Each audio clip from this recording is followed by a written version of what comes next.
laid side by side on a solid foundation, and, you know, there may be openings of 4 inches, which is soil, and there's turf planted in it. So these things look like turf areas. And I asked Zach about that. The only problem with that is that, you know, that it's hard to visually, I mean, you can see an improved surface. You can see pavers or. Agreed. I agree. And with these grids, you can't. But you guys could develop what is acceptable. And I think that's, and so explain the process to anybody that comes in with an issue. Absolutely. And work with them, which you guys do. And all kidding aside, our code enforcement guys are, you know, bar none, are very good. I appreciate that, Bob. I mean, again, I think as I might have mentioned this in this setting before, you know, 95% of people who we go and talk to about code violations come into compliance. 95%. It's only 5% that we ever have to do mayor's court. And I think that's a testament to the good work that Steve and Walt do in educating people and working with people, giving extensions. And so I think that's just in how we do business. And so if a resident came to us with that plan that you just described at the golf course, we certainly would take a look at it and go look at it in practical application, and maybe that works. I think that's how we could ensure, though, that again, we're not just getting somebody who says, oh, I'm going to go buy 4 bags of gravel and throw it down, or I'm going to go, you know, buy 12 pavers and just put them down. Again, it ensures that we're getting to a standard, but still ensuring that maybe it can still be a DIY project, or a DUI project, depending on Larry, you had a question? DUI project. Well, that's the way they turn out. I've been there. On your change here, where you go non-impervious surface, you're not talking about parking vehicles on grass or gravel, right? For the one vehicle? Yes. Okay, so, well, see, that, to me, goes back, we had a lengthy conversation on reasoning for doing the hard surfaces, is to keep the fuels and the leakage out. We're defeating the purpose by allowing one to park on grass. That defeats the whole purpose of this legislation. I would not say that it defeats the whole purpose. I think part of I think of this as a baby step into the direction. I think it's a compromise. To specify this for utility trailers or something of that nature that does not have an engine or batteries or anything like that to be parked in that nature, that makes sense to me, but not. That was, again, that was my attempt I understand at a compromise, because what I was hearing from your colleagues and you was, or even people who contacted and talked to us, was, I have the one RV, I have the one trailer, the one camper, the one whatever. It was resonating, not resonating, it was becoming frequent, that what I heard, that don't, you know, listen, please don't do this, or don't do this, because I have a you're standing in front of me, so I'm going to point to you. I have a trailer, I have a car, I have a boat, whatever it was. Yeah. And I only have one, so I'm not the guy who has 7 or 8 campers, or, you know, 14 cars or whatever. I'm not that. And so the compromise that I suggested to this body was, okay, the compromise is, here's the one that people can have, because that's who I've heard from, is I have a name thing. I understand that, but if you get rid of the one person that's got 30 in the backyard, and then 30 individuals that's got one, what have you accomplished? Because you're not seeing a blight of 12 or 15 or 18 cars. You're allowing somebody who's, you know, just wanting to keep their camper or what have you in the back, that's fine. But it's still giving you teeth to be able to take care of the blight. One thing I've noticed, pardon me, but one thing I've noticed is that the folks that have come here, and they say, hey, you know, this is the problem. You talk to them, you explain to them, it's like, oh, okay. I've had a couple of people, you go out there, and it's like, you're fine. You're perfectly fine. Everything that you've got here, it may be 6 or 7 or 8 things, but it's on improved surface. You're fine. Oh, okay, thanks. Okay, say we pass either one of these pieces of legislation, the original or the amended. Excuse me, guys. What is the process of enforcement? So I think what our code enforcement officers would do is begin, well, first off, it's a non-emergency, so it doesn't go into effect for 20 days after it's passed anyway. I think what our code enforcement officers would do is go out and in places where these folks would potentially be in violation of this new code, give them notice that this was recently passed. And we talked about, when I made the presentation a number of weeks ago, we talked about having the ability to give them until September. And again, that's a starting point, right? So I think that's a starting point to say, hey, this new code went into effect in, again, let's just say that you guys vote on it next week. That went into effect in March, or was passed in March, went into effect by the end of March. So you give them April, May, June, July, August, and September. You give them 6 months.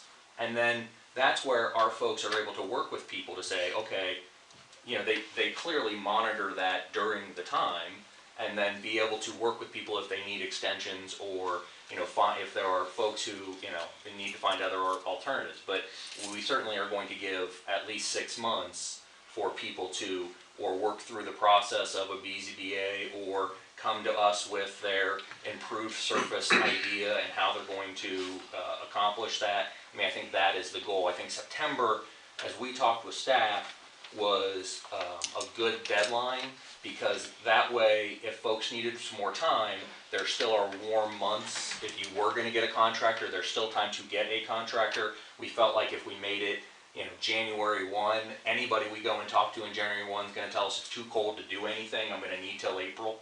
And so I think that's kind of what our starting point was a 6 month, hey, we can work with you, you have 6 months, what is the plan, and then be able to work with them during that period of time.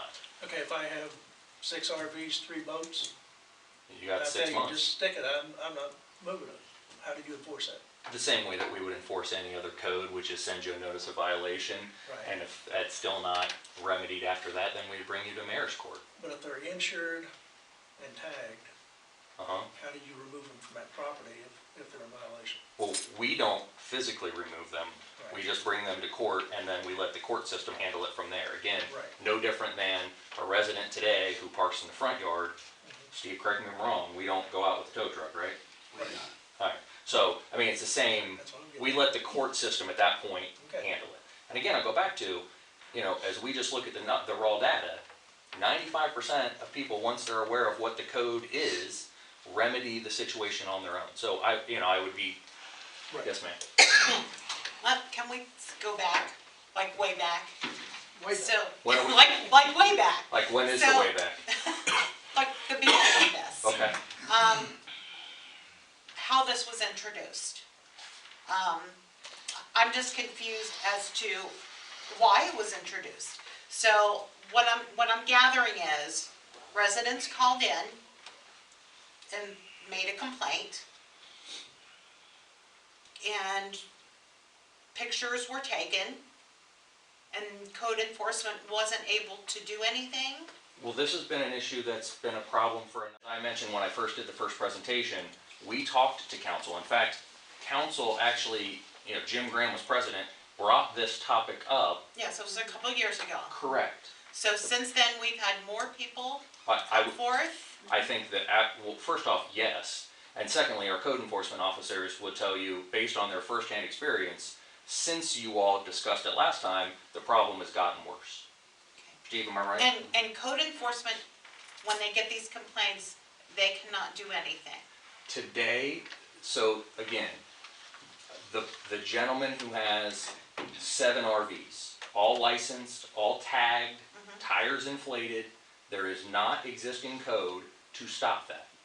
If a vehicle appears to be operable, meaning the tires are inflated and we cannot not see that it is licensed and tagged, so it's under a tarp, we do not have evidence that it is an operable vehicle. It may appear to us to look junky, but that doesn't meet the that doesn't meet the definition of junk. So when we have, hold on, I'm coming to you next, Bob. You don't stop. Huh? If a vehicle's in a backyard for over 72 hours, it falls under traffic code. Why can't it be enforced? That is an issue out there in the public.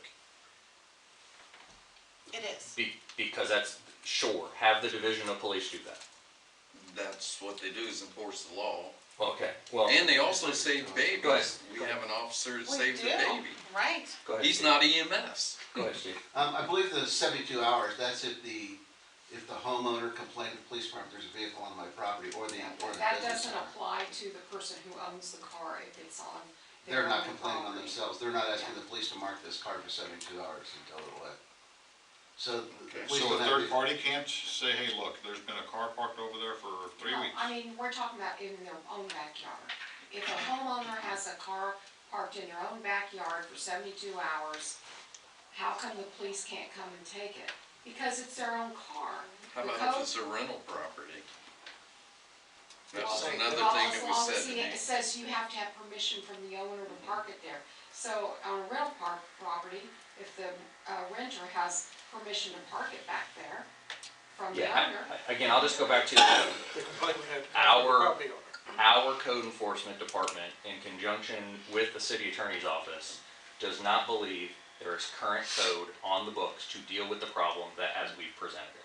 A lot of it fell under nuisance, and Mr. Bivens illustrated that well in our last meeting, but thanks for addressing a lot of these issues, because this is what people are saying. And I don't have the answer to them, so I have to pose them to you guys. No, So what about And that's the people second that time I've fenced posed that, down? and there's a reason. What about the? That are fenced down, that you know that they're there, but you can't do anything about them. I mean, a lot of the neighbors say, well, it's fenced down, I don't care, but you know that they've got 6-10 pieces of vehicle back here behind a, Can I see it from the right of way? no, Is a neighbor gonna let me on the property to see it? well, that would be yes. Okay, so if that So happens. then you can enforce. That's right. But there's nothing currently on the books to enforce. There's no law on the books today that says you, West Cantor, can't park your car in the grass on the backyard. So in other words, you could go look at them and go, okay, Correct. thanks for having me in. In fact, we've had residents call us and we say, oh, I'm sorry, there's nothing we can do there. So for years, we have been telling residents, Yes. we're very, very sorry, there's nothing that we can do. We come out and we look and see if there's actually trash. I If there- personally, as a council member, I would have gone out to these homes and talked with these citizens. I would have liked to have been given the opportunity to go talk with them. I still would like the opportunity. to talk to, I mean. Some of the citizens that there's code violations. Yeah, but they do know code. Well, I mean, so that's. is your question, so well as is your anybody else. request when we get a code violation to then forward it on to you? Well, if nothing's being done, That's why if we're. they're just taking But these Karen, calls. this is why we're bringing the this is in fact the process how I would imagine it should work. Residents call us, we look at the code, we determine there's no provision in the code today that can, and we have said you need to call your council person. Not in every case, but we said sometimes you need to call your council person. Larry, I know right? I would So, hope so. well, we do, but the other process is, now the administration is saying, hey, this is a problem, and we're proposing a piece of legislation to amend the code to give us the tool so that when residents do call, or when we become aware of these situations, we have the ability to take action. I mean, if this was, that's what has happened over the past number of years. I will also tell you, do we get a lot of calls? Yeah, but at some point the calls stop happening, because if I live next to it and I've called once and you said there's nothing you can do, I don't keep calling, because you've already said there's nothing I can do. Yes, Larry? I get multiple calls from the same people. Well, that's fine, but they stopped calling us, so, but again, that's where we have said, contact your council person, But I tell you, because I can't change the code, right? You all are empowered to change the code. So, I mean, when you say, how did it come about, it's because Walt and Steve, and me to a much lesser extent, work on issues like this every single day that they're at work.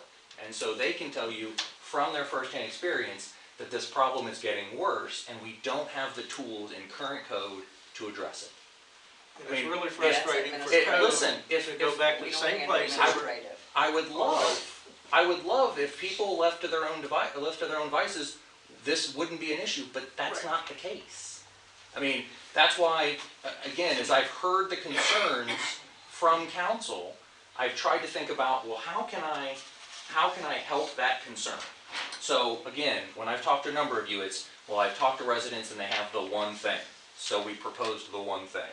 When I've heard other council members or people coming to council that say, well, but I don't have, it's not concrete, it's not blacktop, but I have this great surface. Okay, well, maybe that, looking at Bob and hearing people come like Nick, come and talk last week, maybe that's a way that we can get to a compromise so that, again, as a consensus, council could go, we're identifying the problem, we've identified the problem, we've come up with a solution that maybe doesn't get everybody happy, because I don't believe there is a solution for that. Correct. But we've maybe narrowed it down to where the people who are going to be most impacted are the ones that we're trying to impact, which are the ones that have 6, 7, 8, 12, 10 cars. And the people who have the one car, the one RV, or the one, have a way to maneuver inside of code that's fair and equitable. And I think, again, with what was proposed, this really does funnel it down significantly from where this legislation originated.